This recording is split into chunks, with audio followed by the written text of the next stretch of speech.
Magandang araw, grade 5. Magandang araw po, Imining Lizelle. Nanyayahan ko ang lahat na tumayo para sa ating panalangin. Ate Joy, ikaw ang mag-read ng ating pangalan ng Espiritu Santo, Amen. Angel of God, My guardian here, to whom God's love, who makes me here. Ever this day, be at my side, to light and guard, to rule and guide. Amen. Magandang araw muli, grade 5. Magandang araw po, Imining Lizelle. Bago kayo umupo, ay pulutin ang mga basura na inyong Salamat po, Imining Lizelle. Ngayon, tingnan na ninyo ang mga katabi kung sino yung lumiban ng klase. Si Carla. Carlo. Bigyan natin ng palakpak ang ating mga sarili.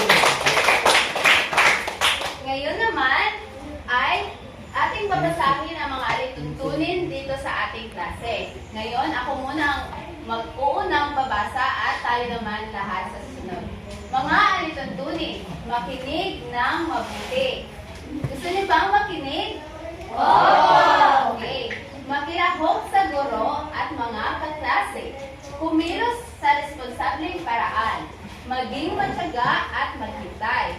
Huwag maingay. Tayong lahat ay magbasa. Alituntunin. Makinig ng mabuti.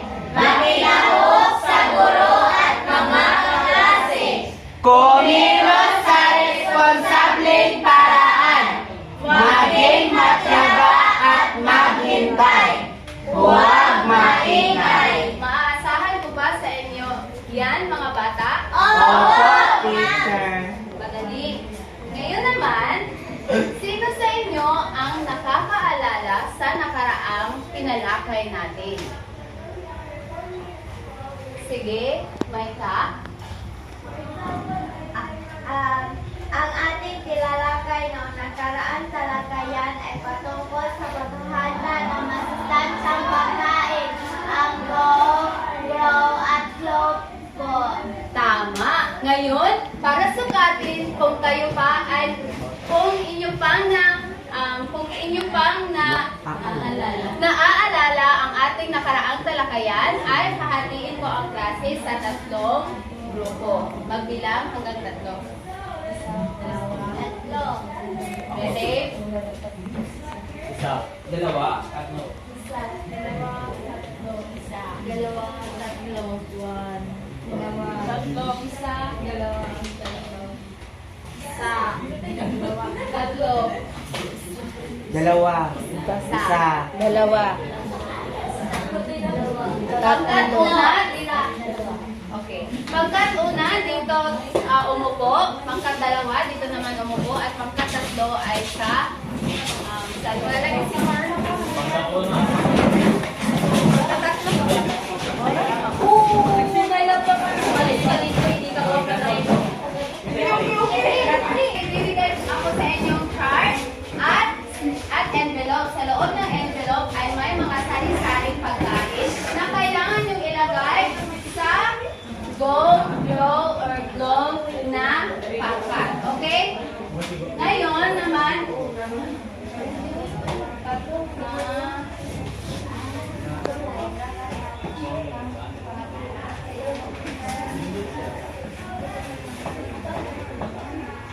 ng pangkat.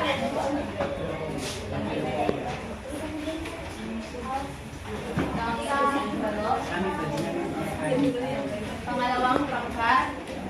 Bumuo kayo ng isang bilog.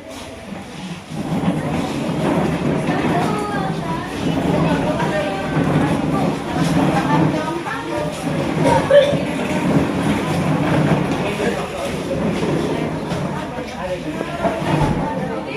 Makinig muna.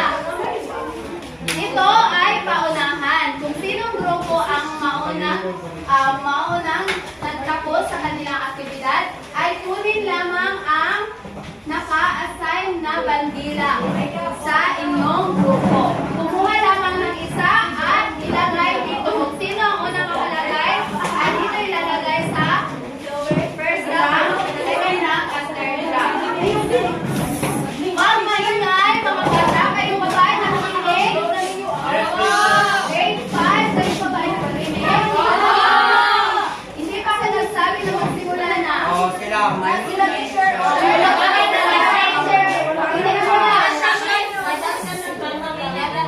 Bibigyan ko kayo ng 5 minuto upang tapusin ang aktibidad. Magsimula. Ang pinakaingay ay aking Muna. Ang dami ninyo.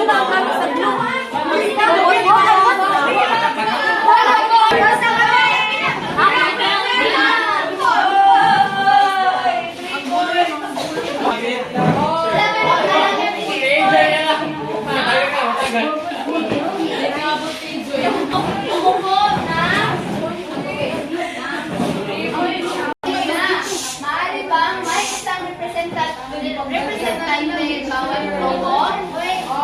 Anong galak dito? Huwag na makinig! Isang representante bawat grupo. Tumayo. Isang representante. Unang pangkat. Unang pangkat. Isang representante.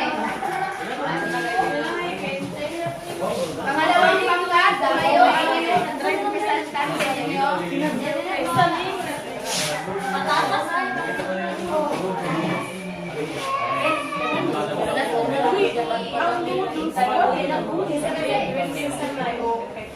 Isa tayo sa pangatlong grupo. Sino ang inyong representante? Leia po. Tumayo sa mga chart ninyo.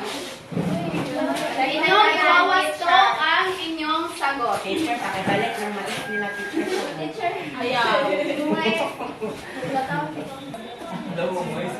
Ano-ano, makinig ang lahat.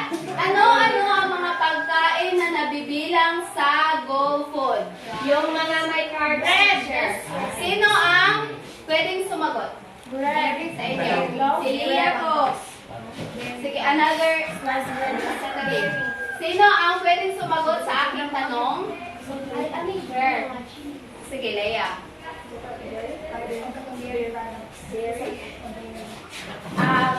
Yung mga pagkain na nabibilang sa grow foods ay yung mga dairy na foods, yung mga pagkain na rich sa carbohydrates. Okay, tama. So, ang mga pagkain na ito ay, iwas to, okay?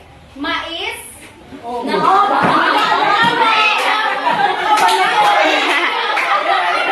Peanut Peter! Mais. Kanin. Uy, mais sa tinapay. Mais, kanin, tinapay, noodles.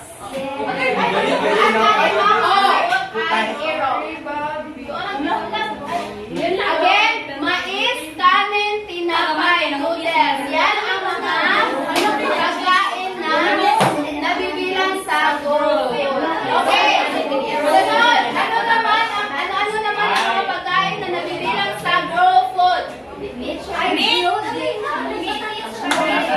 Bacon at saka chicken kasi ngayon.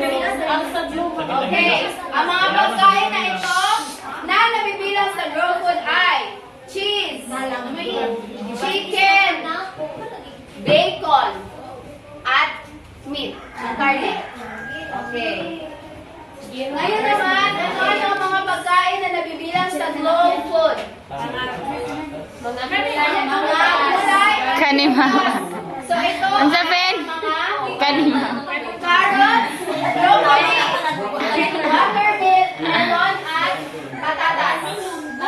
Carrots, broccoli, ang patatas. Di ba? Goma sa internet. Hindi Roman siya kay kuan man. Gulay. Ito pag imo na siya i-smash potato, lahat naman siya. Sige. Naiwas ko na ba ang lahat ng mga sagot? Okay. So, ang unang nakatapos ay ang Group 3! Ay, ang pangalawang nakatapos ay ang Group 1 at ang huli nakatapos ay ang Group 3. Bigyan ng palakpak ang iyong mga sarili. Huwag na bumalik sa inyong original na upuan.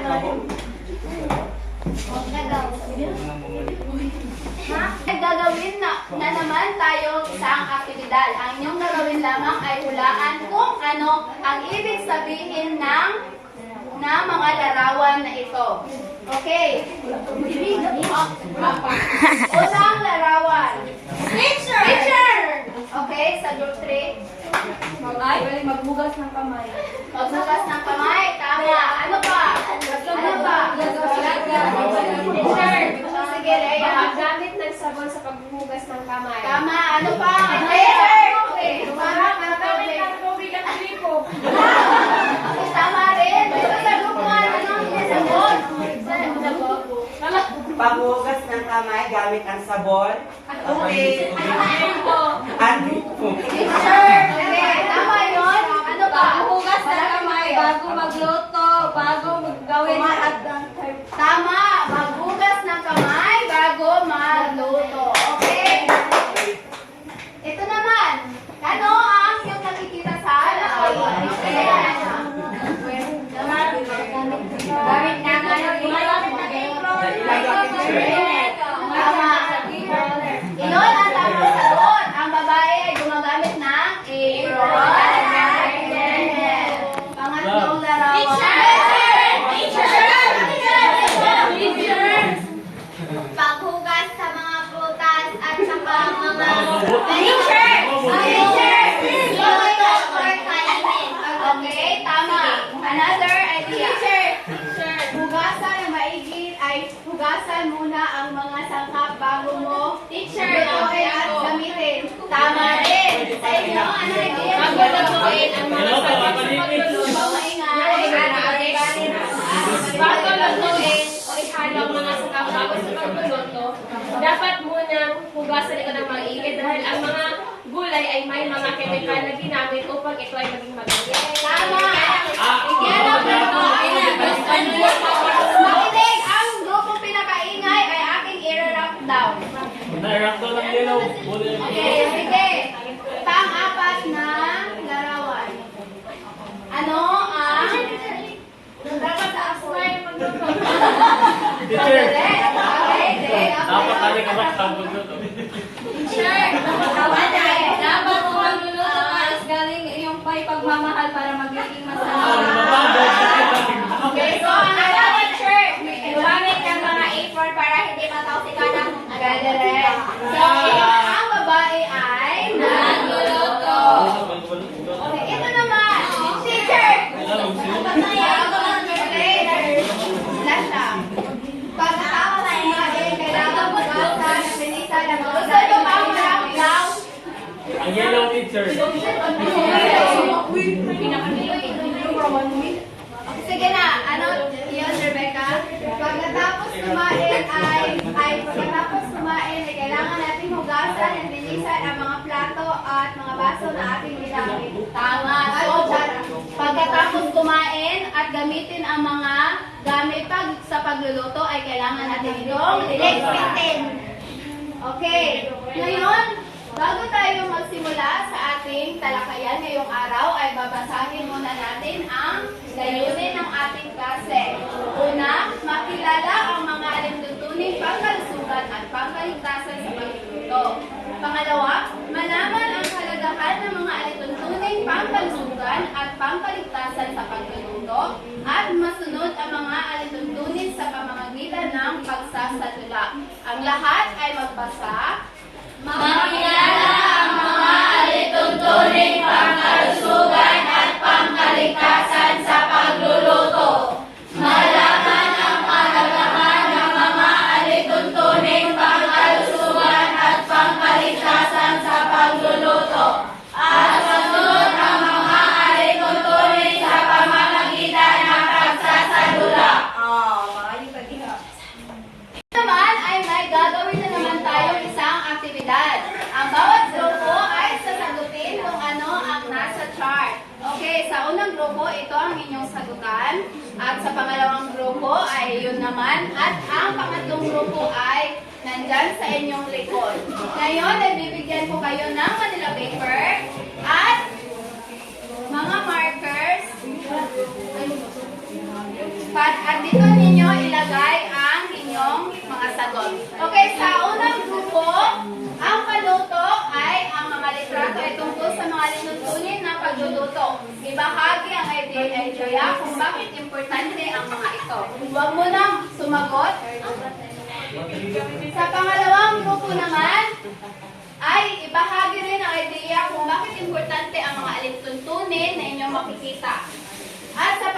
grupo ay ang mga litrato ay tungkol sa mga lituntunin pang kalusugan. Ibahagi ang idea kung bakit importante ang ito.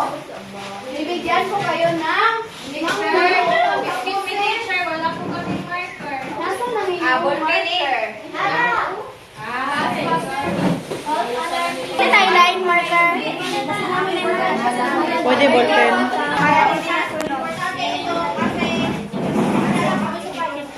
Ayaw na. Ayaw. Ay, mahalaga. Ay, mahalaga. Ay, mahalaga. Para maging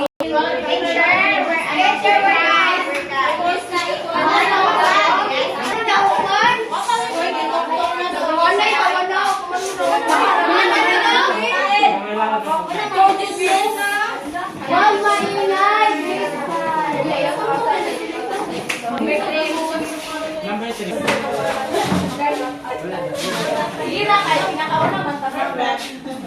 Kaya lang kami, stable lang atong second. Sige, that's like, amo ka kay perfect man ko kagulat.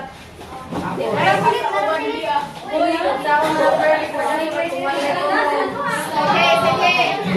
Group 3, ipikit ang inyong sagot.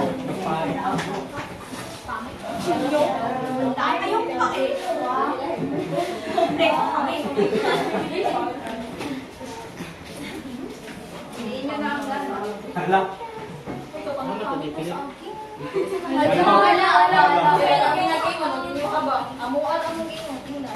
Bawat grupo ay pumili na naman ng isang grupo upang ipresenta ang iyong mga sagot. Kayo ba ay nakikinig? Opo, teacher! Ano nga ang ating huling alintuntunin sa ating klase?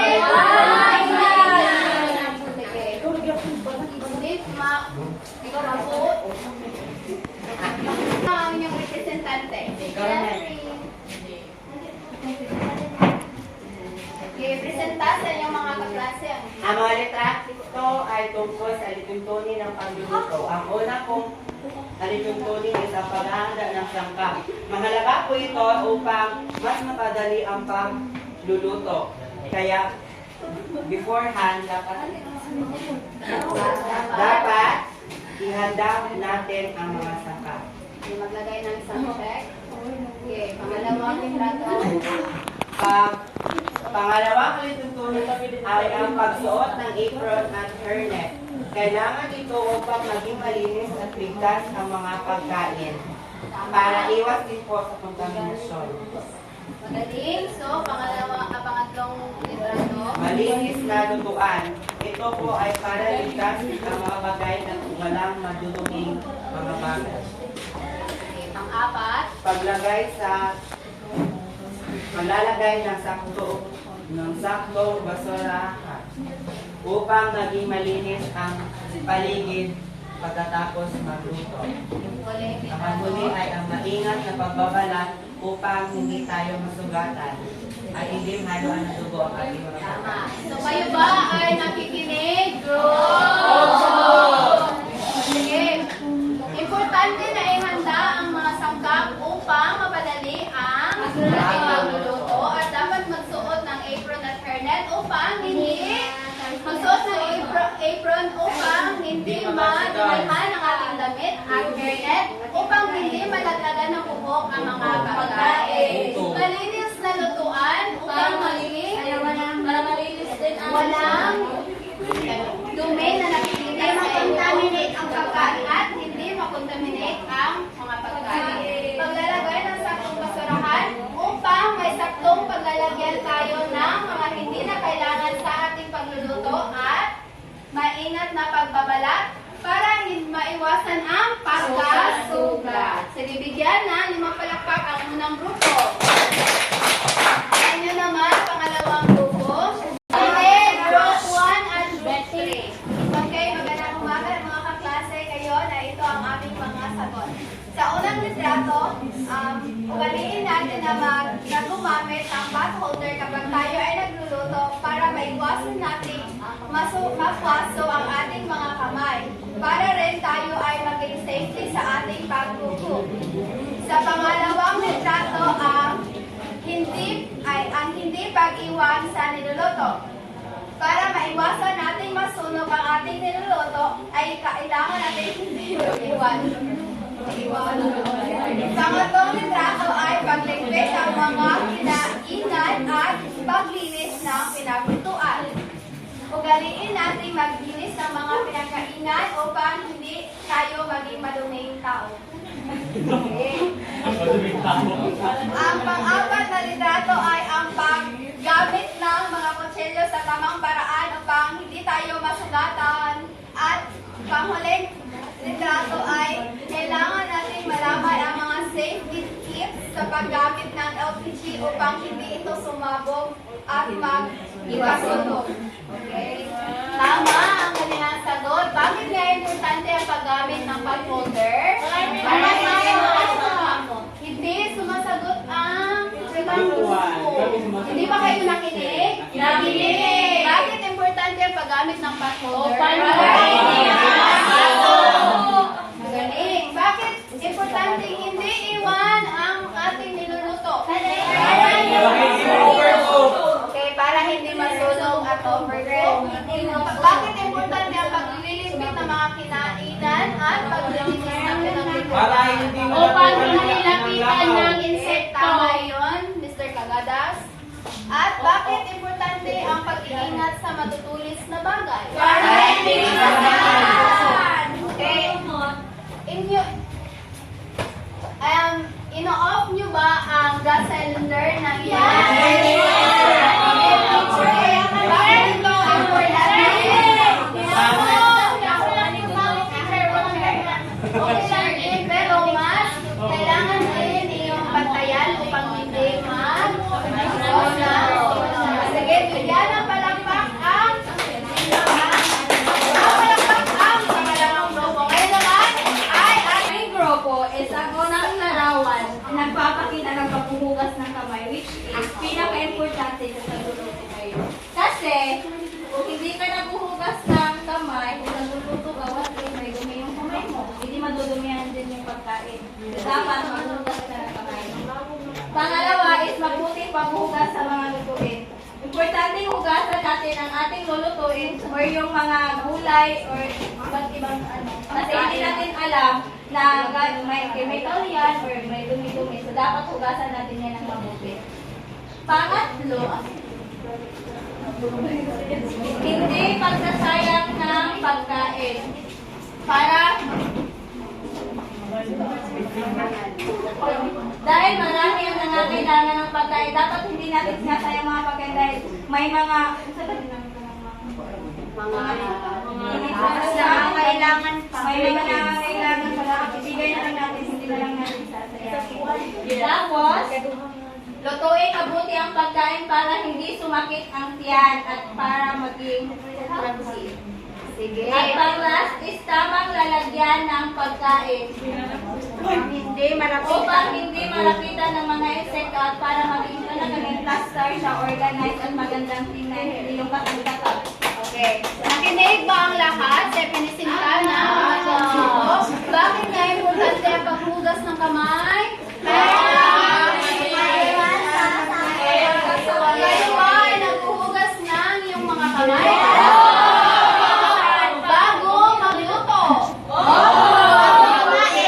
Ngayon, bakit importante ang paghuhugas ng mga lutuin?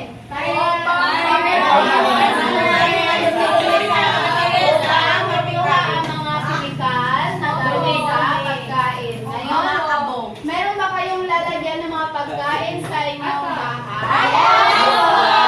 Ginagamit niyo ba ito sa wastong paraan? Mabuti. Ngayon, sino dito ang mahilig na hindi inuubos ang kanilang pagkain sa pagkainan? Ginagawa niyo ba yan?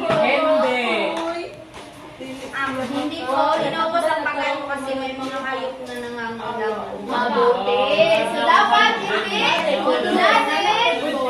sasayangin ang mga pagkain na ating niluluto. O kaya naman ay, kung magluluto tayo ay sakto lamang na kaya nating ubusin. Nagkakaintindihan ba tayo mga bata? Oo! Ngayon, niluluto pa na mabuti? Opo! Masarap ba sila magluto? Ano-ano mga pagkain na niluluto na inyong mga magulang? Adobo po! Adobo? Anong adobo? Sinigang! Ano? Ano pa? Teacher! Tinolang isda. Sinigang na bangos. Ulan! Paano naman ang mga gulay? Hindi ba kayo kumakain ng gulay? Mahilig mo na bakit kayo kumain ng gulay? Kayo ba ba nakikinig? Ano ang sinabi ni Lasha? Para maging healthy. O, ikaw lang ang nakarinig dahil sa iyo ang sinabi. So, ano nga ang kanyang sinabi? Bigyan ng limang palakpakan sa kanyang.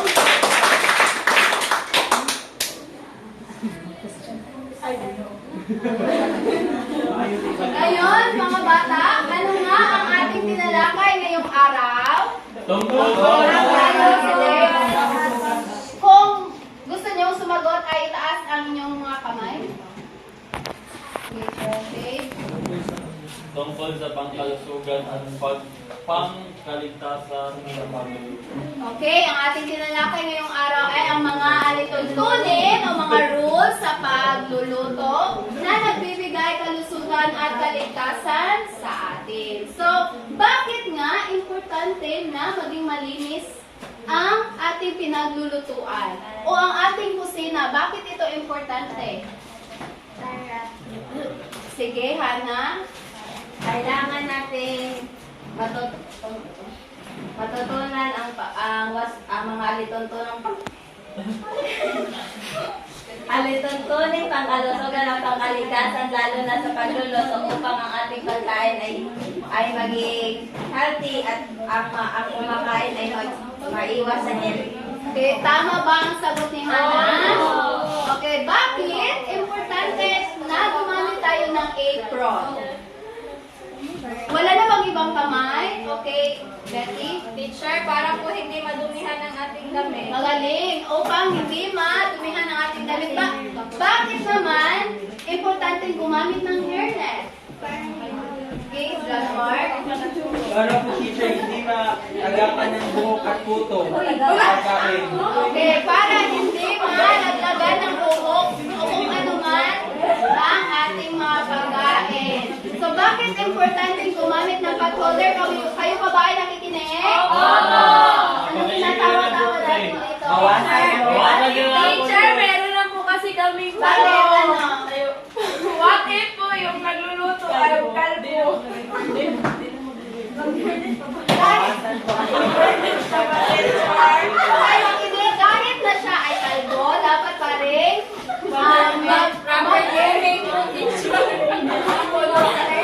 mag-hairnet dahil ang ating ulo ay nabubulis ng mga oil or dandruff para hindi malaglag sa pagkain. Nagkakaintindihan ba?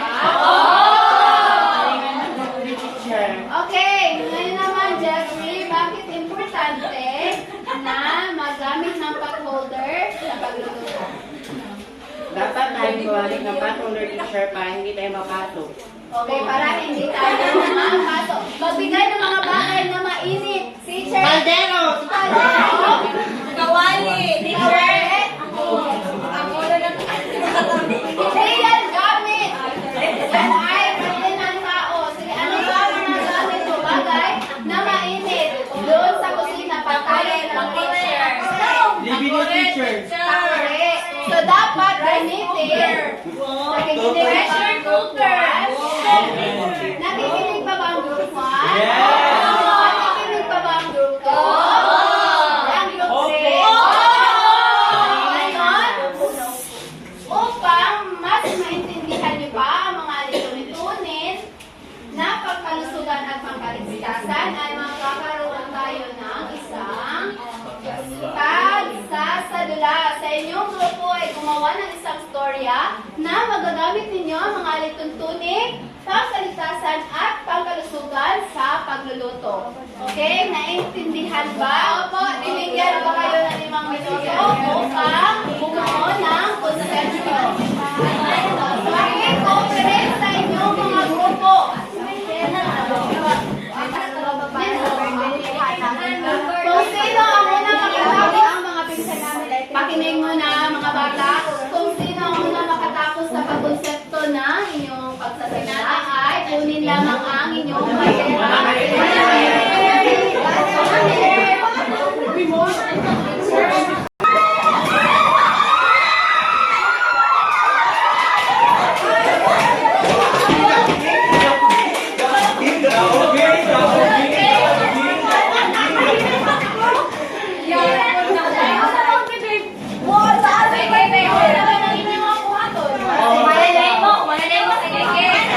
Pagbasuya, pagbilong. Huwag na mag-away. So, sino ang unang nakalagay?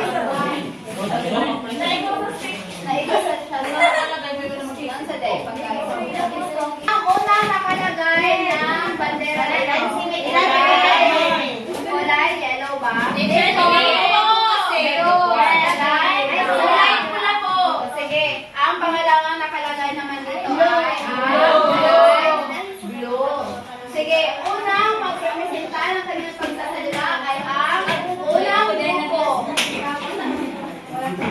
Lahat ay makinig.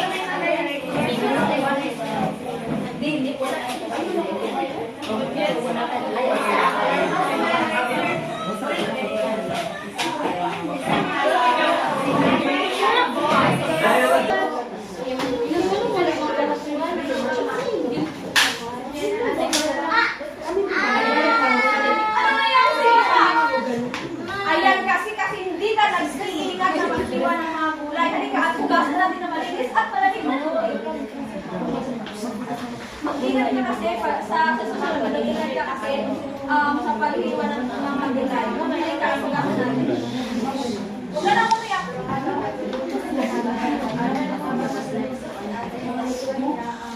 Linisin mo yung tansa at hugasan ng gulay. Opo, Mama.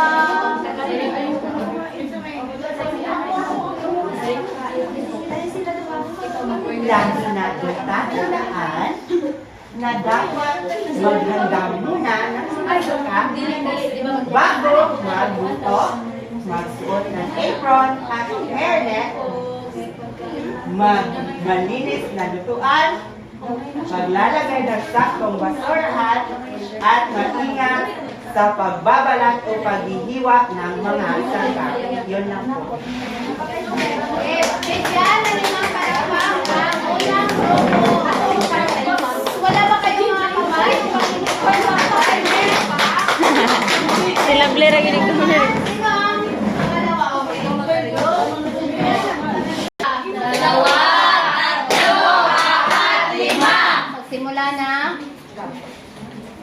Isang araw, sa kaarawan ni Kristal ay nagluluto ang kanyang ina. Mama, anong aking handa? Magluluto tayo ng bihon. Ma, di ba magluluto tayo ng bihon para sa karawan ni Crystal ngayon? Pumunta sila sa kusina upang magsimula ng magluto.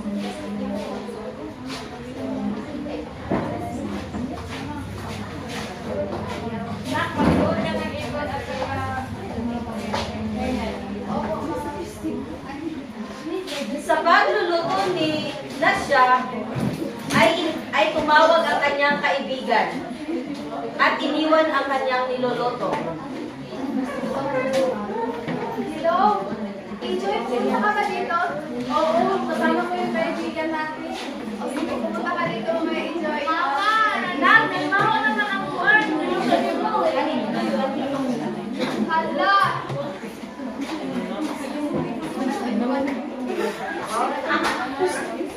Yun na ba yun? Ano ang nangyari sa niluluto? Napagod kayo. Nasunog dahil iniwan ni Rebecca. Kaya kailangan natin ugaliin Group 1 at Group 2, tama ba ang ginawa ni Rebecca? Hindi! Anong dapat everyone ang minuto. Sige. Makinig. Kailangan sa pagluluto o gumamit tayo ng apron at hairnet at kung magluluto tayo, awag natin iwanan upang hindi masunog ang ating niluluto or ma-overcook upang hindi rin tayo mapagalitan ni Mama. Yun lang po. Okay. Bigyan ng 5 palakpak ang pangalawang grupo. Ang grupo ay walang mga kamay. Bigyan ng 5 palakpak ang pangalawang grupo. Ngayon naman ay ating bigyan ang pangatlong grupo.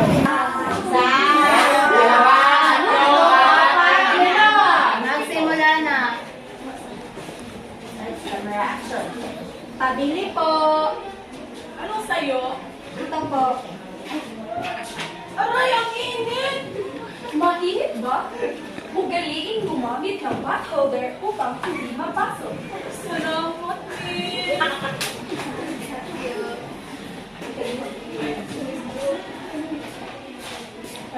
Saan mo nagugusto kang tapusin tayo? Huwag mo umasan yan kasi nagugutom ka. Mga bata, bakit hindi niyo nagugasan ang mga pagkain? Mamadali po kami. Alam niyo ba na dapat natin itong hugasan upang makaiwas sa kemikal? Hugasan niyo po. Hugasan na lang natin yung Anak ko, kailangan ko lang galatan itong mga ipon at saka mga carrots. Aray! Masakit ba? Yan kasi, ugaliin, gumamit. Dapat maingat tayo sa pagbalat kasi masakit ito.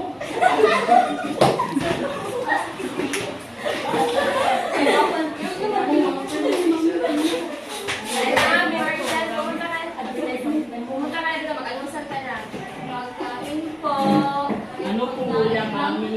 May hotdog, may eggdog, may bacon, at saka yung gatas. Huwag mo kalimutan inumin ha. Wow, ang sarap naman ni Mami, ayoko na. Busog na ako eh. Hindi ko pa naubos yung pagkain. Huwag kang magsaya ng pagkain. Ayoko na. Marami rin tayong pera, Mami. Pagkain bata! Bakit ka nagsasayang ng pagkain? Marami kasi rin pera. Alam mo ba, marami ang naghihirap. Dapat marunong kang kumain. Dapat alam mo. Uy, dapat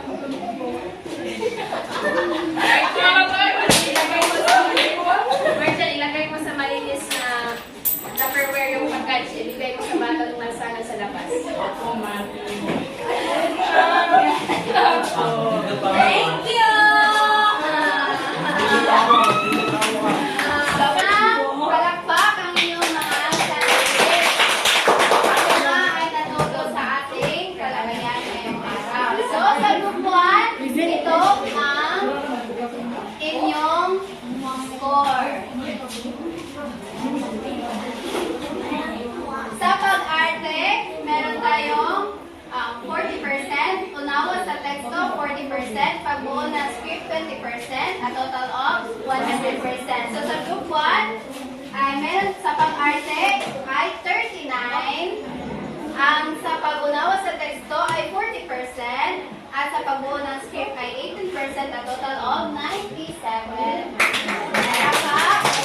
Sa group 2 naman, merong pag-arte ay 39%, ay 38%, sa pag-unawa sa teksto, 40%. Pagbuo ng script, 18%. A total of 96%. Sa group 3 naman, pag-arte, 39%.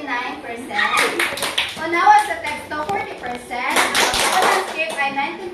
A total of 98%.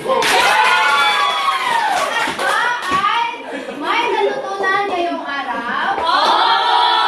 Sige, at bumalik na sa inyo mga ordinary na upuan. Mga upuan? Opo! Ngayon naman,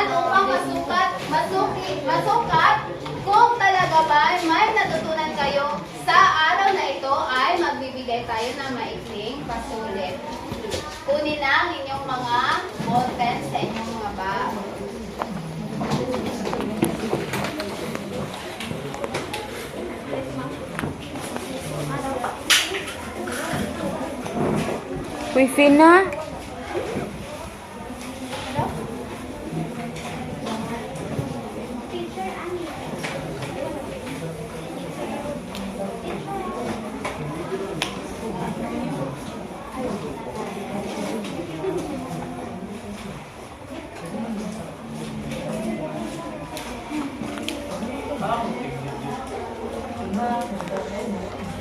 Nakapos. Ha?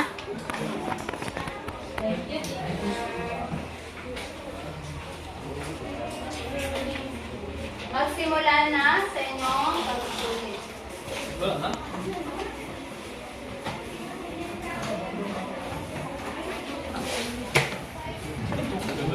Meron kayong 5 minuto upang tapusin ang inyong Kuha na li.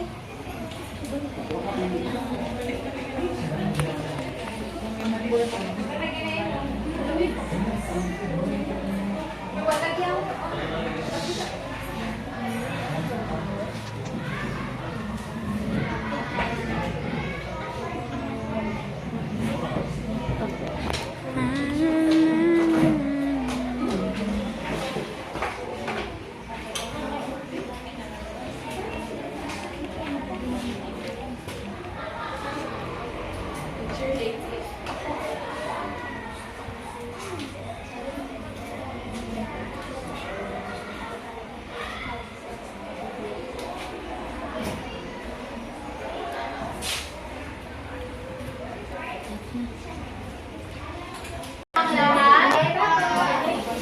Sige, magpatuloy. Ang mga tapos na ay tumahimik lamang dahil masagot pa ang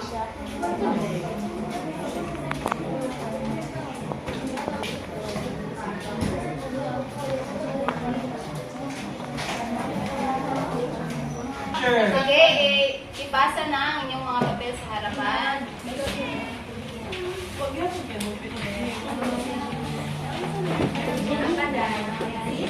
Muhammad Ria Bolpen.